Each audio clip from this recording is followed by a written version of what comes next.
En este vídeo vamos a continuar con problemas de gravitación y en particular este primer ejercicio es uno bastante fácil donde tenemos un satélite que orbita en torno a la Tierra. Se sobreentiende, si no nos dicen lo contrario, que en una órbita circular tendríamos aquí la Tierra, el satélite da vueltas en torno a ella, el satélite jugaría el papel de la masa pequeña, la que se mueve, la que orbita, mientras que la Tierra suponemos que es la masa que crea el campo, la que permanece inmóvil.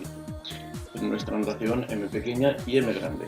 Ahora, nos dicen que esta masa del satélite es de 5.800 kilos y nos dicen que realiza 15 órbitas diarias. Por tanto, en 24 horas hace 15 órbitas y esto significa que el tiempo que emplea para hacer una sola de estas órbitas va a ser un día, o sea 24 horas, partido por 15. Esto lo pasamos a segundos y nos da que el periodo es de 5.760 segundos aproximadamente, hora y media. Bien, una vez que tenemos esto, ¿qué más datos tenemos? Bueno, tenemos la constante de gravitación universal, el radio de la Tierra, que viene expresado en kilómetros, lo vamos a poner aquí en metros rápidamente, nos queda 6,371 por 10 a la 6 metros, y también tenemos la masa de la Tierra. ¿Qué se nos pregunta? Nos pregunta la altura sobre la superficie de la Tierra de dicho satélite cuando estaba en órbita. O sea, nos pide esta altura de aquí. Recordemos que esta altura va a corresponder al radio de la órbita y hay que restarle el radio de la Tierra, puesto que el radio de la órbita es con respecto al centro de esta.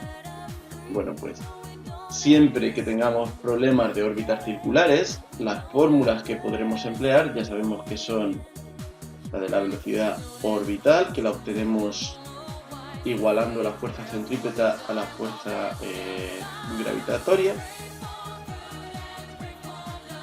puesto que orbita a velocidad constante, sabemos que esto es igual a la longitud de la circunferencia partido por el periodo, y juntando estas dos nos queda la tercera ley de Kepler para órbitas circulares. En este caso, puesto que tenemos el periodo, podemos deducir rápidamente el radio de la órbita de la tercera ley de Kepler, ya que sabemos cuál es la masa de la Tierra. Nos queda al despejar que R es la raíz cúbica de G por la masa de la Tierra, que pasa multiplicando el periodo al cuadrado, partido por 4pi cuadrado. Sustituyendo datos, esto nos queda la raíz cúbica de 6,67 por 10 a la menos 11. La masa de la Tierra es 5,97 por 10 a la 24. El periodo es 5.760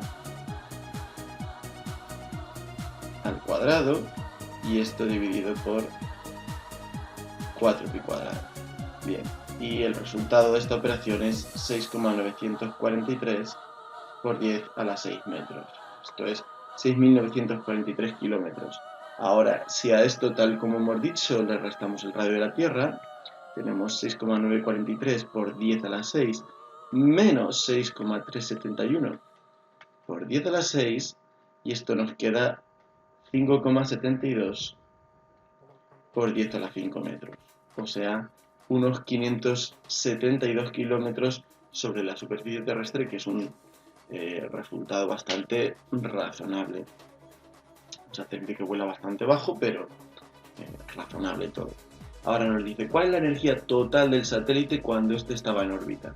Bueno, la energía total, siempre que nos digan total, se refiere a la energía mecánica. Y aquí podríamos poner un medio de la masa por la velocidad al cuadrado menos g por m partido por r, que significa más potencial, pero podemos usar que en órbitas circulares y solo en ellas, debido a esta fórmula de aquí, cuando sustituimos la expresión de la energía cinética, nos encontramos con que al final del día la energía mecánica es la potencial partido por 2, esto es menos g por m partido de 2r. Esto evita que tengamos que calcular la velocidad orbital, etc. Bueno, pues ya solo nos queda sustituir los datos que tenemos, aquí lo estamos haciendo, la masa de la Tierra, la masa del satélite en cuestión y finalmente 2 por el radio de la órbita. El radio de la órbita es este que hemos obtenido aquí, no la altura. Lo importante aquí es el radio, que es 6,943 por 10 a la 6. Y esto nos da menos 1,663 por 10 a la 11 y al tratarse de una energía en julios. Es negativo el resultado, como cabe de esperar en cualquier órbita cerrada bajo el influjo de la gravedad. Bien, vamos con otro problema. Este ha sido muy sencillo. Y el problema que vamos a abordar a continuación nos dice que unos astrónomos han descubierto un nuevo sistema solar, bueno, que está protagonizado por una estrella con esta masa de aquí y un planeta que gira en torno a ella, de forma que volvemos a tener un problema de órbitas circulares donde la estrella la tenemos en medio, la vamos a suponer inmóvil porque su masa es mucho mayor que la del planeta que gira en torno a ella. Esta masa de la estrella es de 6 por 10 a la 30 kilos y nos dicen que el periodo del planeta en esta órbita circular es de 3 años terrestres, que rápidamente vamos a intentar convertir en segundos. Cada año tiene 365,25 días, si tenemos en cuenta el tema de los años bisiestos, 24 horas en un día, 3.600 segundos en una hora. Esto nos da 9,467 por 10 a la 7 segundos. Y finalmente, aunque no aparece aquí, nos lo hemos comido al poner el recorte, en realidad sí que nos daban el dato de la constante de Newton, de la constante de gravitación universal, que es 6,67 por 10 a la menos 11 newtons por metro cuadrado partido de kilo al cuadrado. Bueno, lo primero que nos preguntan es que determinemos la distancia a la que se encuentra el planeta del Sol, y aquí tenemos que repetir exactamente lo que hemos hecho en el ejercicio anterior. O sea, simplemente usamos la tercera ley de Kepler para órbitas circulares, despejamos el radio y tenemos todo lo demás. O sea, el radio lo obtenemos como la raíz cúbica de G por la masa de la estrella por su periodo al cuadrado de revolución del planeta partido por 4 pi cuadrado. Y esto sustituyendo datos, ¿qué nos queda? Nos queda la raíz cúbica de 6,67 por 10 a la menos 11 por 6 por 10 a la 30 por este periodo de aquí.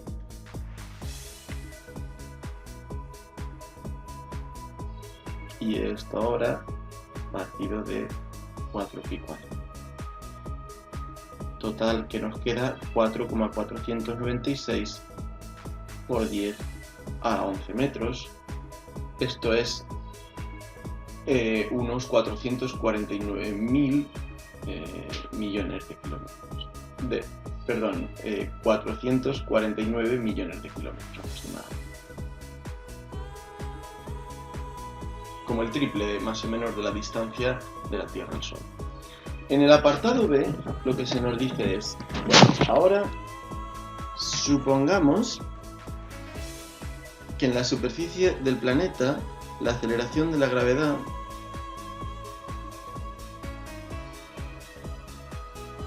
es de 15 metros por segundo al cuadrado y la velocidad de escape es de 11,2 kilómetros por segundo, que rápidamente convertimos a sistema internacional.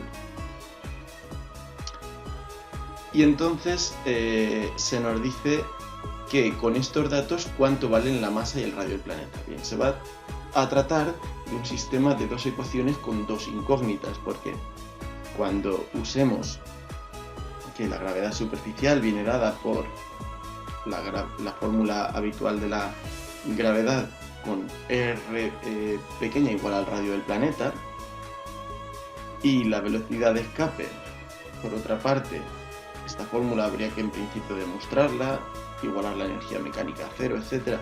Nos da 2 por G por M partido por R. A partir de aquí, ¿qué tenemos? Bueno, pues de la primera, o sea, tenemos dos incógnitas, que son la masa y el radio, que hay que despejar a partir de dos valores que sabemos. Bueno, pues de la primera de ellas podemos despejar M, o directamente, como lo que aparece aquí arriba es G por M, podríamos decir que G por M es igual a la gravedad superficial por R al cuadrado, y al meterlo aquí nos queda que esto es la raíz de 2 por la gravedad superficial por R al cuadrado partido de R, y esta R se va con este cuadrado de aquí. Por tanto, si despejamos de la fórmula de la velocidad de escape el radio, que nos queda, elevamos al cuadrado, o sea, la velocidad de escape al cuadrado es 2 por G por R, el 2G va a pasar dividiendo, y ya simplemente tenemos que sustituir datos. Nos queda 1,12 por 10 a la 4 al cuadrado, dividido de 2 por 15. Cuidado al meterlo en la calculadora, aquí conviene poner un paréntesis, y esto nos queda que el radio del planeta en cuestión es de 4,18 por 10 a la 6 metros, 4.000 y pico kilómetros. Este es nuestro primer resultado, y ahora nos vamos a cualquiera de las otras ecuaciones, por ejemplo a la que teníamos de la gravedad superficial, y entonces tendríamos que la masa es igual a la gravedad superficial por el radio al cuadrado partido de la constante de gravitación universal. Y ya solo nos queda sustituir números: 15 por 4,181 por 10 a la 6, todo esto al cuadrado, partido por 6,67 por 10 a la menos 11. Y el resultado es una masa de 3,93 por 10 a la 24 kilos, un pelín inferior a la de la Tierra, pero del mismo orden de magnitud. En este ejercicio se nos habla de una nave espacial que está describiendo una órbita circular geoestacionaria alrededor de la Tierra. Lo que nos quiere decir que esta órbita circular sea geoestacionaria es que su periodo coincide con el de rotación de la Tierra. Esto es igual a un día, o sea, 24 por 3.686.400 segundos. Ahora, se nos dice en el apartado A, teniendo estos datos, la constante de gravitación universal y la masa de la Tierra, que determinemos en primer lugar el radio de la órbita y la velocidad lineal, esto es decir, la velocidad orbital sin más de la nave. Lineal por contraposición a angular, que sería en radianes por segundo y coincidiría con 2pi partido por el periodo. Bien, siempre que tengamos problemas de órbitas circulares, tenemos tres fórmulas que podemos usar. La que nos dice que la velocidad orbital es g por m partido el radio de la órbita, donde m es la masa en torno a la cual orbitamos. La que nos viene a decir que la velocidad es la longitud recorrida partido por el tiempo para una vuelta, y juntando las dos, como ya hemos hecho tantas otras veces, tenemos la tercera ley de Kepler para órbitas circulares. En este caso, puesto que tenemos la constante de gravitación universal, la masa de la Tierra, que es esta masa grande, en torno a la cual orbita la nave, y tenemos el periodo, pues claramente podemos despejar de ella el radio de la órbita. Como ya nos ha aparecido en más ocasiones, el radio de la órbita va a ser la raíz cúbica de la constante de Newton o de la gravedad universal por la masa de la Tierra, esto con su índice, por el periodo al cuadrado partido de 4pi cuadrado, sustituimos datos, y esto nos queda la raíz cúbica de 6,67 por 10 a la menos 11 multiplicado por 5,97 por 10 a la 24 por 86.400 segundos al cuadrado partido de 4pi cuadrado, y cuando hacemos este cálculo nos queda 4,223 por 10 a la 7 metros. O sea, estamos hablando de unos 4.000 y pico, 42.000 y pico, perdón, kilómetros con respecto al centro de la Tierra. Esto van a ser como unos 36.000 kilómetros con respecto a la superficie de la Tierra. Ahora, se nos pide la velocidad lineal y podemos calcularla con cualquiera de las otras dos. Con esta o con esta de aquí. Vamos a usar la segunda, 2πr partido por el periodo, nos da 2pi por 4,223 por 10 a la 7, que es el radio orbital que hemos obtenido, partido por 86.400. Y esto nos da 3,071 por 10 a la 3 metros por segundo. O sea, unos 3.000 metros por segundo aproximadamente. Ahora nos dice que el astronauta recibe la orden de cambiar de órbita y pasar a otra también circular, pero que tenga un radio que sea el doble del actual. O sea, teníamos aquí la Tierra, este era el radio de la órbita, medido desde el centro de la Tierra, y ahora queremos pasar a una órbita que tenga el doble de radio. Puesto que ya tenemos calculado el radio de la órbita inicial, esto significa que el radio de la nueva órbita va a ser 2 veces el que teníamos. Esto es 2 por 4,223 por 10 a la 7, o sea, 8,446 por 10 a la 7 metros. Y aquí lo único que hay que tener es muchísimo cuidado, porque a la hora de calcular la velocidad hay que elegir muy bien cuál de las dos fórmulas usamos. Esta fórmula de aquí será válida porque tanto g, la constante de gravitación universal, como m, la masa de la Tierra, no habrán cambiado.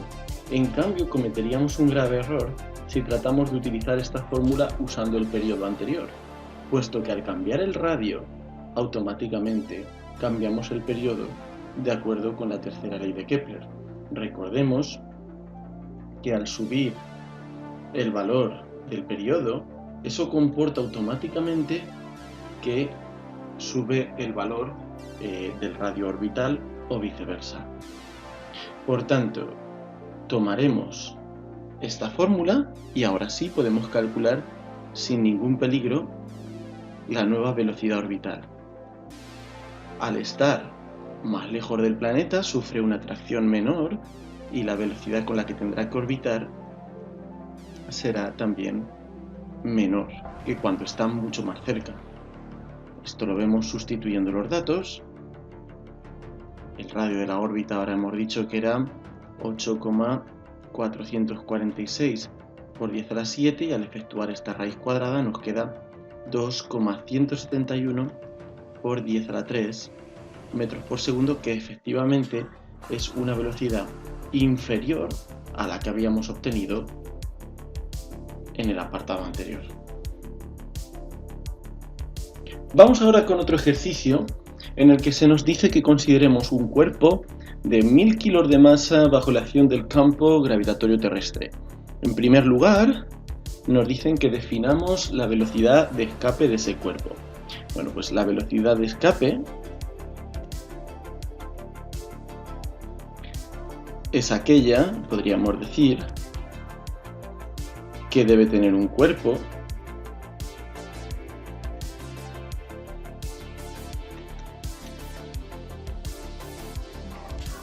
para poder llegar al infinito con velocidad nula.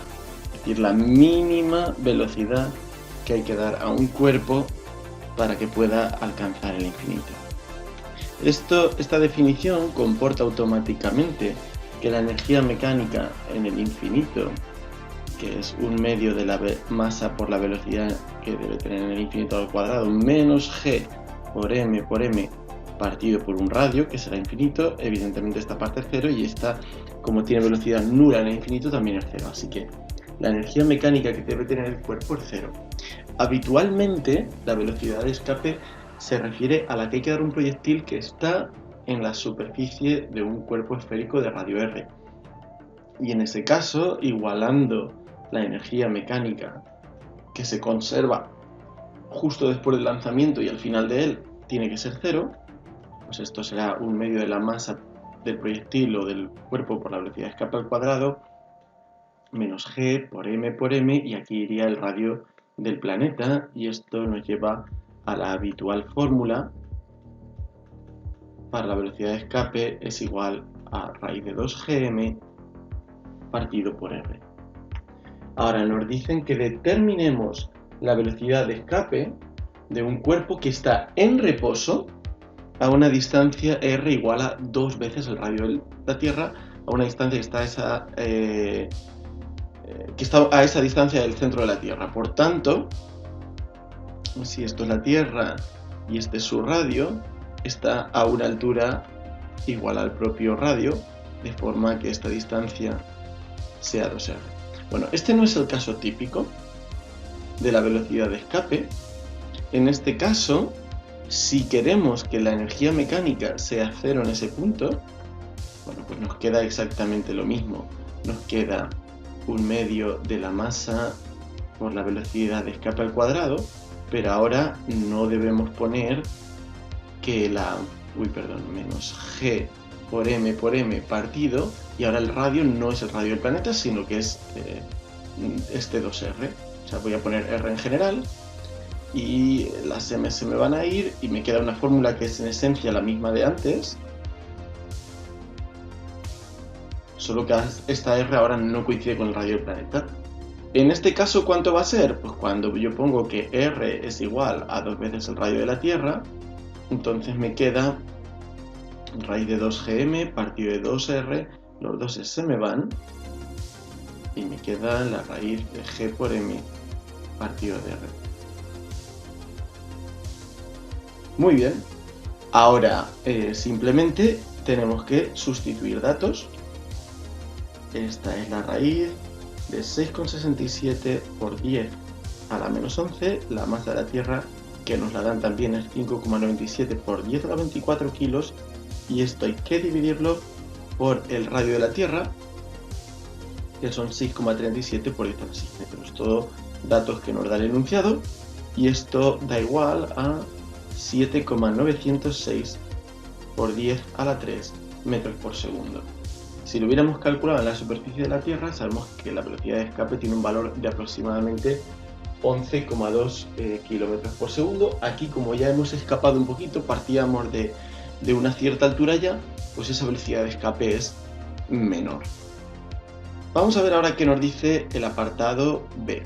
El apartado B nos habla de qué energía adicional se requiere para que el cuerpo que se encuentra en una órbita circular de radio r igual a 2 veces el radio de la Tierra escape de la acción del campo gravitatorio terrestre. Escape de la acción del campo gravitatorio terrestre quiere decir que llega al infinito con energía mecánica nula.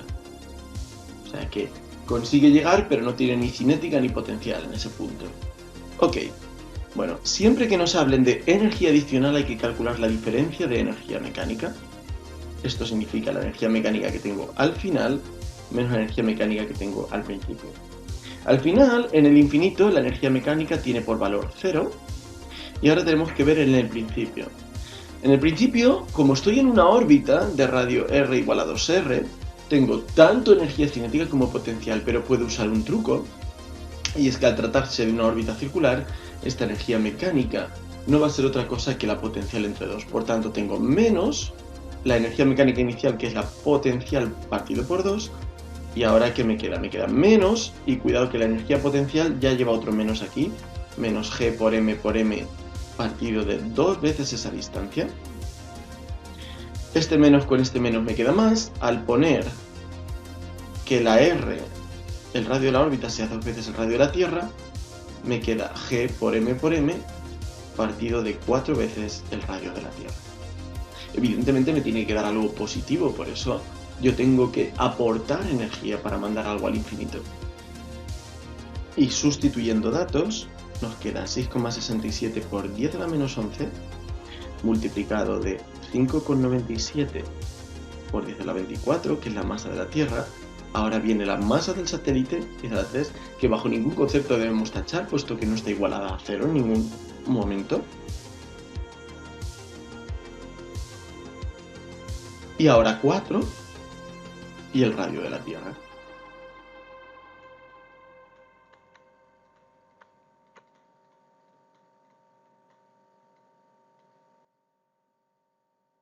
Y esto es lo que obtengo. En el problema que se plantea a continuación consideramos otra vez una órbita circular. En este caso tenemos los siguientes datos. Tenemos que el satélite, una nave, orbita con una masa de unos 16.000 kilos alrededor de la Luna, con una altura sobre su superficie de 250 kilómetros. Esto es de 2,5 por 10 a la 5 metros. Rápidamente convertimos los datos a unidades básicas del sistema internacional, y aparte de esto vamos a tener como datos la constante de la gravitación universal, la masa de la Luna y el radio de la Luna, que vamos a convertir también a metros, ya que nos lo dan en kilómetros. Bien, dicho esto, nos piden en primer lugar la velocidad del Apolo 11 de esta nave en su órbita circular y su energía mecánica total. Bueno, pues en órbitas circulares sabemos que las tres fórmulas principales que vamos a tener, que las hemos escrito ya en multitud de ocasiones, son estas de aquí, siendo R el radio de la órbita y T el periodo de revolución. En este caso, esta m grande será la masa de la Luna. Por tanto, cogiendo por ejemplo la primera de ellas, ya que no tenemos el periodo, nos quedará v es igual a la raíz de g por la masa de la Luna partido por el radio de la órbita. Y el radio de la órbita va a ser igual al radio de la Luna que sumamos a la altura sobre la superficie. Esto nos da 1,737 por 10 a la 6 más la altura que habíamos pasado previamente a metros, 1,987 por 10 a la 6 metros. Una vez que ya lo tenemos, sustituimos aquí arriba porque tenemos todos los datos, la constante de gravitación universal, la masa de la Luna y asimismo el radio de la órbita de esta sonda. Y el resultado nos da unos 1570 metros por segundo. Muy bien, esa es la primera parte del apartado A. Nos pide además calcular energía mecánica total. Bueno, en esta ocasión vamos a usar otra vez más el truco de que en una órbita circular,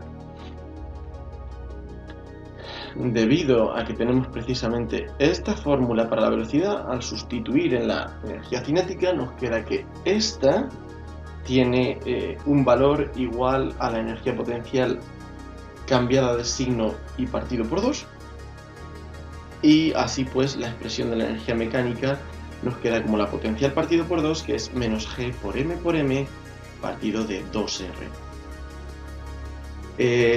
Y ahora ya solo es cuestión de sustituir datos. Siempre recordemos poner primero las fórmulas simbólicamente y luego sustituir. Más vale pasarse de pasos intermedios que no hacerlo. Nos dará mucha clarividencia. 7,35 por 10 a la 20 y la masa no nos va a caber aquí. Aquí habría que poner un por 10 a la 4. Nos hemos quedado sin espacio. Esto hay que dividirlo por 2 por el radio de la órbita, que lo teníamos aquí, 1,987 por 10 a la 6. Y el resultado que nos da es menos 1,974 por 10 a la 10 julios. Recordemos que tiene que ser una energía negativa, la energía mecánica en una órbita cerrada. Muy bien. Ahora pasamos al apartado B. En el apartado B nos pide simplemente la velocidad de escape y la gravedad superficial. Son dos fórmulas que habría que demostrar de dónde salen, como ya lo hemos hecho muchas veces, no nos vamos a molestar en hacerlo, simplemente vamos a calcularlas. La velocidad de escape de la superficie lunar va a ser 2 veces la constante de Newton por la masa de la Luna partido de su radio. Aquí sustituiríamos todos los datos. La masa de la Luna, asimismo, y su radio. Y el resultado nos da aproximadamente unos 2,4 kilómetros por segundo, que es un valor menor que en la Tierra, ya que se trata de un cuerpo bastante menos masivo. Pues simplemente viendo este dato, es prácticamente unas 100 veces menos masivo. Ahora, por otra parte, la gravedad superficial también esperamos que sea más pequeña. Vamos a calcularlo. Aquí la diferencia no va a ser tan grande con la de la Tierra, porque aunque la masa de la Luna es mucho menor, también es bastante menor su radio, y eso significa que estamos en su superficie más cerca del centro. Bueno, pues simplemente volvemos a poner una vez más los datos. El radio de la Luna en esta ocasión va al cuadrado, que por eso decimos que importa tanto también que el radio de la Luna sea más pequeño que el de la Tierra, y el resultado es de 1,625 metros por segundo al cuadrado, aproximadamente un sexto de la aceleración de la gravedad en la superficie de la Tierra. Y para acabar con este vídeo, vamos con un problema donde deberemos trabajar con magnitudes vectoriales. Es un problema de distribución de masas puntuales. Y este tiene sus peculiaridades. Es un problema muy habitual tanto en campo gravitatorio como en campo eléctrico, donde sustituiremos las masas simplemente por cargas. Vamos a ver. Nos dice que tenemos unas ciertas masas con todas las coordenadas dadas en metros, que están situadas en los siguientes puntos. Están situadas la masa A en el punto 0, 0, en el origen de coordenadas, tiene un valor de 3 kilos, y luego tenemos una masa B en el punto 2 menor 2, 2 hacia la derecha y 2 hacia abajo, y esta masa B tiene un valor de 5 kilos. Muy bien, nos dan el valor de la constante de gravitación universal, y ahora se nos pide en el apartado A: ¿cuál es la fuerza que ejerce la masa A sobre la masa B? Bien, tal como está redactado el enunciado, dos cosas importantes. Nos piden la fuerza, no el módulo de la fuerza, sino la fuerza. Y eso en sí es una cantidad vectorial. Esto es, calcular el módulo solo nos da una parte de la información. Segunda cosa importante, están hablándonos de la fuerza que hace A sobre B. Esto es, A va a ser la masa que crea el campo y B la que recibe su efecto. Por tanto, en nuestras fórmulas, aunque la masa A tiene un valor menor que la masa B, va a funcionar como lo que llamamos M mayúscula, y la masa B va a funcionar como la que llamamos M minúscula, la masa que sufre los efectos del campo. Si nos pidieran la fuerza que ejerce B sobre A, la situación sería simétrica, la masa B sería la M mayúscula y la masa A sería la M minúscula, por ser consistentes con nuestra notación. Sabemos que hay dos formas para hacer esto. Vamos a hacerlo con una primera forma, que es vectorialmente. Bueno, si queremos hacerlo vectorialmente, tendremos que aplicar la definición vectorial de fuerza gravitatoria, donde tenemos que es igual a menos g por m, y en vez de poner r cuadrado y multiplicarlo por el vector unitario, pondremos directamente r al cubo en el denominador y r, el vector de posición, multiplicando. Este vector r siempre va de dónde a dónde, de la masa que origina el campo a la masa que lo experimenta. Este vector, que lo podríamos calcular como la coordenada del punto final menos la coordenada del punto inicial, o simplemente vemos que va 2 a la derecha y 2 hacia abajo,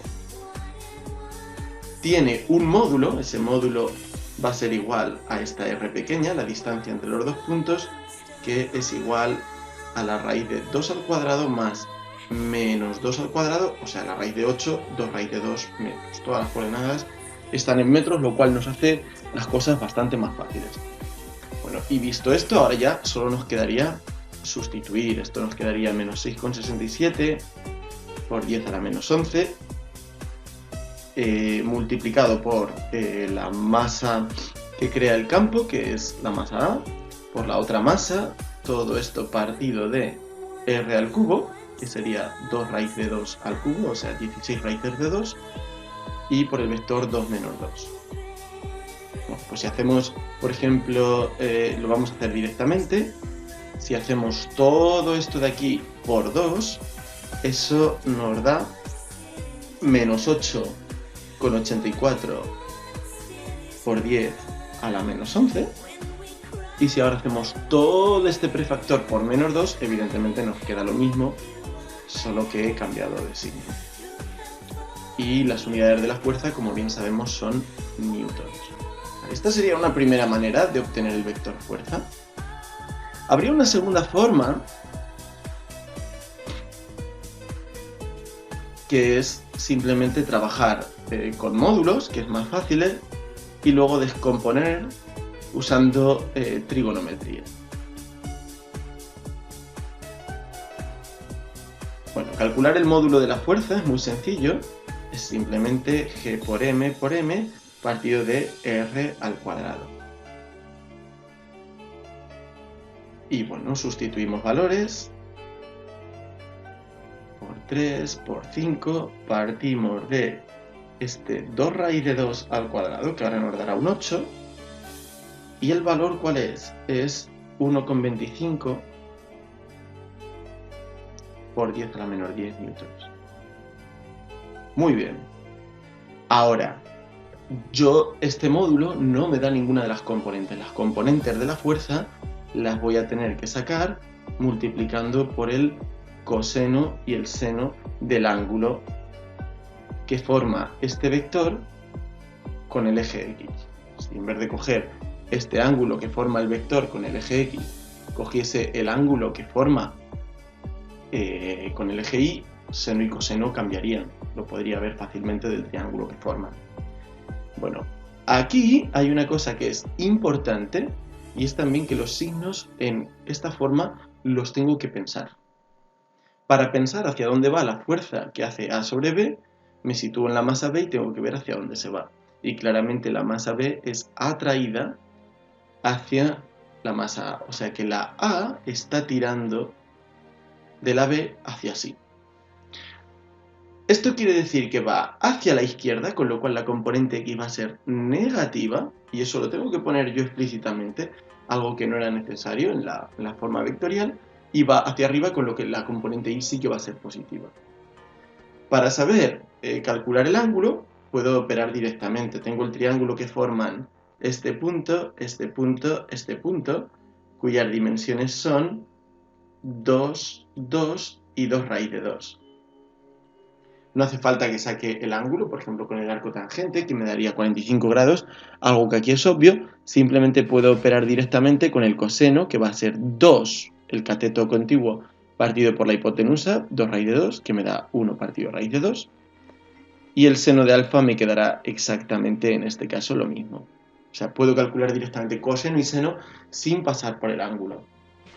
Por tanto, ¿qué me queda? Me queda menos el módulo de la fuerza, que es 1,25 por 10 a la menor 10, y todo esto lo tengo que multiplicar por 1 partido de raíz de 2, que nos da, como ya cabía esperar, el resultado anterior, menos 8,84 por 10 a la menos 11 newtons, y en el seno me va a quedar exactamente lo mismo, pero sin este menor de aquí, o sea, 8,84 por 10 a la menos 11 newtons, en completo acuerdo con lo que tenía aquí. Démonos cuenta que se trata de una fuerza tremendamente pequeña, porque la fuerza gravitatoria es únicamente una fuerza grande, cuando las masas que la crean son masas enormes, como las masas de planetas, galaxias, estrellas, etc. Pero aquí estamos hablando de masas de 3 y 5 kilos, que son muy pequeñas. Pasamos pues al apartado B, todo esto era el apartado A, y en el apartado B, ¿qué se nos pide? En el apartado B se nos pide que calculemos el trabajo necesario para llevar la masa B del punto 2, menos 2, hasta el punto 2,0. Y en presencia de la otra masa, ¿se entiende? O sea, tengo que llevar esa masa desde este punto de aquí hasta este punto de aquí. Muy bien, veamos cómo hacerlo. El trabajo, como no nos dicen que lo haga el campo gravitatorio, se sobreentiende que lo vamos a hacer nosotros, va a ser un trabajo externo para mover esta masa B del punto 2 menos 2 hasta el punto 2,0. Este va a ser igual a la masa que movemos, en este caso la masa B, por la diferencia de potenciales en el punto final, en el punto 2,0 y en el punto inicial. Pasemos a calcular los potenciales. Fijémonos que tenemos algo tal que así. La masa A situada aquí, la masa que crea el campo, la única masa que crea el campo, la otra lo recibe. Cuando estamos en el 2 menos 2, la distancia que hay a esta masa de aquí, aunque la línea nos haya salido un poco curva, es 2 raíz de 2. En cambio, cuando estemos en el 2,0, la distancia que va a haber a la masa que crea el campo va a ser de 2 unidades. Por tanto, el potencial en el 2,0, tomamos la definición, menos g por la masa que crea el campo partido por la distancia a la que está el punto de dicha masa, es igual a ¿qué? Es igual a menos 6,67 por 10 a la menos 11 multiplicado por 3 y partido por 2. Y eso nos da menos 10 a la menos 10 y las unidades del potencial, como es energía partido por masa, julios partido por kilo. En cambio, en el punto 2 menos 2, la definición es idéntica, solo que ahora el valor de R ha cambiado. Ahora ya la distancia no es 2, sino 2 raíz de 2. ¿Y esto qué nos da? Nos da menos 7,075 por 10 a la menos 11 julios partido por kilo. Muy bien. Bueno, pues ya podemos insertar todo en esta ecuación de aquí arriba. Nos queda que el trabajo externo para mover esta masa desde el punto 2 menos 2 al punto 2,0 es igual a 5 por el potencial en el punto 2,0, que nos ha salido menos 10 a la menos 10, menos, y aquí, ojo que estamos restando un número negativo, el potencial en el punto 2 menos 2, que tenía este valor, menos y menos nos dará aquí más. El resultado final que nos da esta operación es de menos 1,463 por 10 a la menos 10, y recordemos que el trabajo como la energía va en julios. ¿Por qué nos da negativo? Recordemos que nos da negativo porque cuando yo tengo que acercar dos masas, no tengo que empujar para acercarlas, ellas se acercan de forma natural. Entonces, para llevarla de aquí a aquí y dejarla sin energía cinética en este punto, tengo que frenar esa masa. Y para frenarla estoy haciendo un trabajo que va a tener signo negativo porque la fuerza va a ir contraria al desplazamiento. Eso es lo que nos quiere decir este trabajo negativo. En cambio, si hubiéramos tendido a alejar las dos masas, por ejemplo, si lo hubiéramos llevado del 2 menos 2, perdón, del 2,0 al 2 menos 2, en ese caso el trabajo nos hubiera dado con signo positivo. Y esto es todo por este vídeo.